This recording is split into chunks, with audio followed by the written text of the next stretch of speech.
میرا نام بابو یوسف بچن ہے۔ میرے چینل مسیحی تعلیمات کو سبسکرائب کر کے، لائک کر کے اور شیئر کر کے آپ بھی خدا کے مقدس کلام کو دوسروں تک پہنچائیں۔ روزوں کے ایام قسط نمبر 3، روزوں کے بارے سوالات کے جوابات۔ سوال نمبر 1، روزے ہر سال فرق تاریخ پر کیوں آتے ہیں؟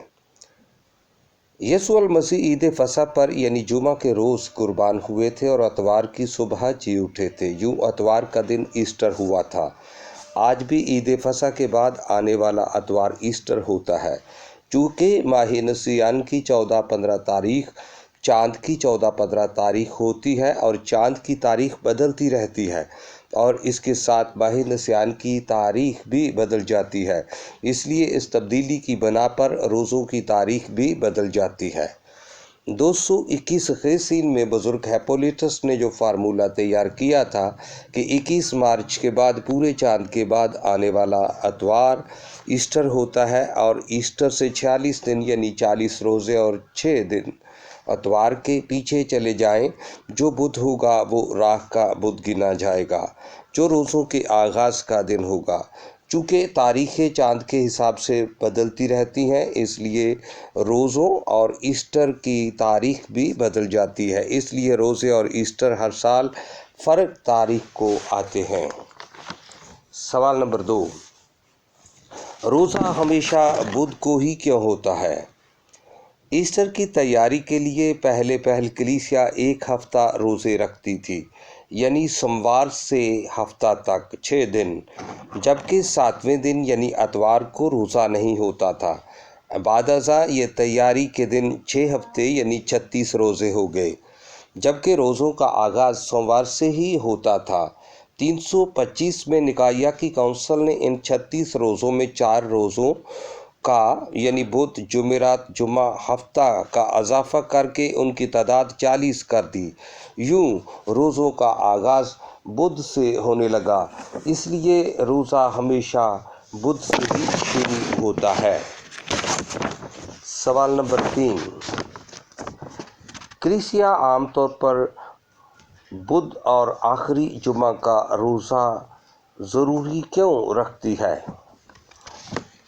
ابتدائی کلیسیا بدھ اور جمعہ کو نہایت غم اور افسوس اور پریشانی کا دن مانتی تھی، کیونکہ بدھ کے روز یہودیوں نے یسوع المسیح کو قتل کرنے کا منصوبہ بنایا تھا اور جمعہ کے روز یسوع نے صلیب پر جان دی تھی۔ اس لیے کلیسیا ایسٹر کی تیاری کے لیے ان 2 خاص دنوں کو روزہ رکھتی تھی، بلکہ کلیسیا آج بھی اس ابتدائی روایت کو قائم رکھتے ہوئے یہ روزہ رکھتی ہے۔ سوال نمبر 4، اتوار کا روزہ کیوں نہیں ہوتا؟ روزہ چونکہ غم، ماتم اور افسوس کے اظہار کا نشان ہے، جبکہ مسیح کا جی اٹھنا نہایت خوشی کا دن ہے۔ چونکہ المسیح اتوار کے دن موت پر فتح پا کر مردوں میں سے جی اٹھے، اس لیے کلیسیا ہر اتوار کو عید کے طور پر مناتی ہے۔ گویا یہ دن غم اور ماتم کے لیے نہیں ٹھہرایا جا سکتا، اس لیے اس دن روزہ نہیں رکھا جاتا۔ ابتدائی کلیسیا شروع ہی سے اتوار کے دن روزہ نہیں رکھتی تھی۔ کلیسیا بزرگ بکرات اور سوزمن فرماتے ہیں، ابتدائی کلیسیا 6 ہفتے روزے رکھتی تھی لیکن اتوار کو روزہ چھوڑ دیتی تھی۔ چونکہ اتوار مسیح کے زندہ ہونے کی خوشی کا دن ہے، اس لیے اس دن روزہ نہیں رکھا جاتا۔ سوال نمبر 5، کس عمر میں روزہ رکھنا چاہیے؟ المسیح نے مقدس پطرس رسول کو یہ اختیار دیا کہ جو کچھ تو زمین پر باندھے گا وہ آسمان پر بندھا رہے گا، اور جو کچھ زمین پر کھولے گا وہ آسمان پر کھلا رہے گا۔ اس حکم کی تعمیل کرتے ہوئے کلیسیا کے روحانی بزرگ، ہمارے چوپانے اعلیٰ، پوپ صاحبان اور بشپ صاحبان روح القدس کی رہنمائی سے کلیسیائی قانون بناتے ہیں تاکہ کلیسیا صراط مستقیم پر چلتی رہے۔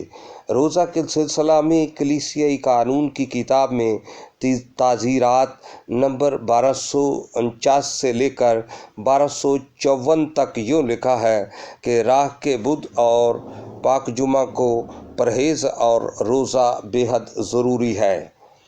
کلیسیا کے 5 احکام میں بھی دوسرا حکم اسی سلسلے میں ہے کہ مقررہ دنوں میں پرہیز کرنا اور روزہ رکھنا۔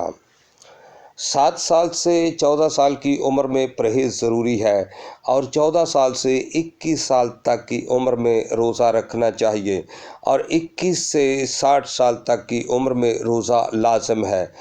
جن کی عمر 60 سال سے اوپر ہو ان پر روزہ فرض نہیں۔ بچوں، بیماروں اور سخت محنت کرنے والوں پر بھی روزہ فرض نہیں ہے۔ سوال نمبر 6، روزے کا دورانیہ کتنا ہوتا ہے؟ روزہ ایک جسمانی اور روحانی ریاضت ہے جس کا دورانیہ روزہ دار کی نیت پر منحصر ہے۔ کلیسیا مختلف روزوں کی اجازت دیتی ہے، مثلاً صبح سے شام تک کا روزہ یعنی 4 پہرہ روزہ، جیسے بنی اسرائیل نے شام تک روزہ رکھا۔ قصات کی کتاب اس کا 20 باب 26 آیت۔ ساؤل بادشاہ کی موت پر داؤد اور لوگوں نے شام تک روزہ رکھا۔ دوسرا سموئیل پہلا باب 12 آیت۔ بزرگ داؤد نے ابنیر کی وفات پر شام تک روزہ رکھا۔ دوسرا سموئیل 3 باب اس کی 35 آیت وغیرہ۔ شام سے شام تک کا روزہ 8 پہرہ روزہ، جیسے بنی اسرائیل کا روزہ، نہمیہ 9 باب پہلی آیت۔ دانیل نبی کا روزہ، دانیل کی کتاب 9 باب 3 آیت۔ داؤد بادشاہ کا روزہ، پہلا سموئیل 3 باب 35 آیت۔ اسی طرح 2 دن کا روزہ، 3 دن کا روزہ، 4 دن کا روزہ وغیرہ۔ گویا روزہ کی طوالت روزہ دار کی مرضی پر منحصر ہے کہ وہ کتنا طویل روزہ رکھ سکتا ہے۔ سوال نمبر 7، روزہ کھولنے اور رکھنے کا وقت کیا ہے؟ مسیحیت میں روزہ رکھنے اور کھولنے کے معین اوقات نہیں ہیں، بلکہ ہر روزہ دار کی نیت پر منحصر ہے کہ وہ کتنے دورانیے کا روزہ رکھ سکتا ہے۔ بعض 4 پہر کا، بعض 8 پہر کا، بعض 2 دن کا، بعض 3 دن کا روزہ رکھ سکتے ہیں۔ عبرانی چونکہ شام سے شام تک یا صبح سے شام تک روزہ رکھتے تھے، اس لیے مسیحی بھی شام سے شام تک یا صبح سے صبح تک کا روزہ رکھتے ہیں۔ روزہ رکھنے اور کھولنے کا وقت روزہ دار خود ہی مقرر کر سکتا ہے، جو عموماً شام 6 بجے یا 7 بجے کا ہوتا ہے۔ 8 پہرہ روزہ رکھنے اور کھولنے کا وقت ایک ہی ہوتا ہے، چونکہ 4 پہر کا روزہ بھی روزہ دار کی مرضی پر ہی منحصر ہوتا ہے، اس لیے اس کا وقت بھی وہی مقرر کرتا ہے۔ سوال نمبر 8، کیا گڈ فرائیڈے کا روزہ 3 بجے کھول لینا چاہیے؟ کلیسیائی تعلیم میں گڈ فرائیڈے کو 3 بجے روزہ کھولنے کا کوئی کلیسیائی دستور نہیں ہے۔ 3 بجے کے وقت کے پس منظر میں ایک گہرا بھید ہے۔ جب عبرانی لوگ عید فصح منایا کرتے تھے تو بکروں، بروں اور مینڈوں کی قربانی دیا کرتے تھے تاکہ ان کے گناہوں کا کفارہ ہو۔ بروں اور بچڑوں کو ذبح کرنے کا وقت بنی اسرائیل میں عام طور پر 3 بجے کا وقت ہوتا تھا، اور اگر یسوع المسیح کی صلیبی قربانی پر نظر کریں تو لکھا ہے کہ یسوع المسیح نے تیسرے پہر صلیب پر جان دی۔ یہودیوں کا تیسرا پہر دوپہر 12 بجے سے 3 بجے کا وقت ہوتا تھا، گویا المسیح 3 بجے صلیب پر قربان ہوئے تھے۔ اس لحاظ سے برہ کی 3 بجے کی قربانی کو بڑی اہمیت حاصل ہے۔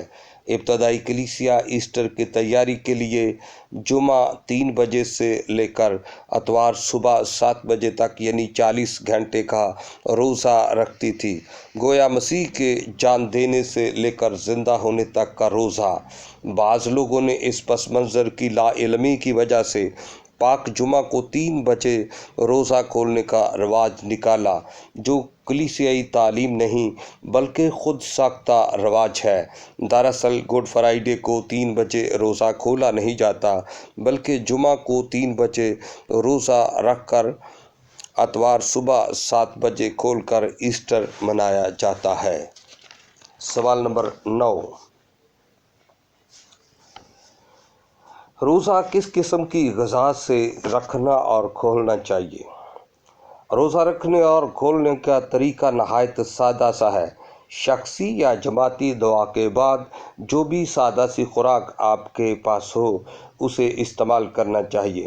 قدیم ترین کلیسیائی کتاب ہرماس کا شبان میں لکھا ہے کہ روزوں کے دنوں میں صرف سادہ روٹی اور پانی استعمال کریں اور جو خرچ بچے وہ خیرات، بیوہ، یتیم، مسکین اور محتاج کو دینا چاہیے۔ سوال نمبر 10، کیا روزوں میں پاک شراکت لے لینی چاہیے؟ پاک شکرست یسوع المسیح کے آخری کھانے کی یادگار ہے۔ پاک شراکت کا مطلب ہے شراکت کا عمل۔ روزہ رکھ کر پاک شراکت لینے سے اس بات کو تسلیم کرنا ہے کہ یسوع المسیح زندہ روٹی ہے جو آسمان سے اتری ہے۔ مسیح نے خود فرمایا، میں تم سے سچ سچ کہتا ہوں کہ اگر تم ابن انسان کا گوشت نہ کھاؤ اور اس کا خون نہ پیو تو تم میں ہمیشہ کی زندگی نہیں ہوگی، اور جو میرا گوشت کھاتا اور میرا خون پیتا ہے وہ ہمیشہ کی زندگی رکھتا ہے۔ گویا دوران روزہ مسیح کا بدن اور خون لینا ایمانی اور روحانی عمل ہے جس سے ہمیشہ کی زندگی حاصل ہوتی ہے۔ لہٰذا روزہ میں پاک شراکت لینا ہر صورت میں واجب ہے۔ سوال نمبر 11، کیا خواتین خاص دنوں میں روزہ رکھ سکتی ہیں؟ بعض خواتین اپنے خاص ایام اور ڈلیوری کے وقت روزہ رکھنا تو کیا دعا کرنا، کلام پڑھنا اور عبادت میں شریک ہونا بھی چھوڑ دیتی ہیں۔ لیکن یاد رکھیں، ایام ماہواری اور ایام ڈلیوری کے 40 دن فطری عمل ہیں، جیسے ناک بہنا، آنکھ سے پانی آنا، کان بہنا اور زخم سے خون کا بہنا وغیرہ۔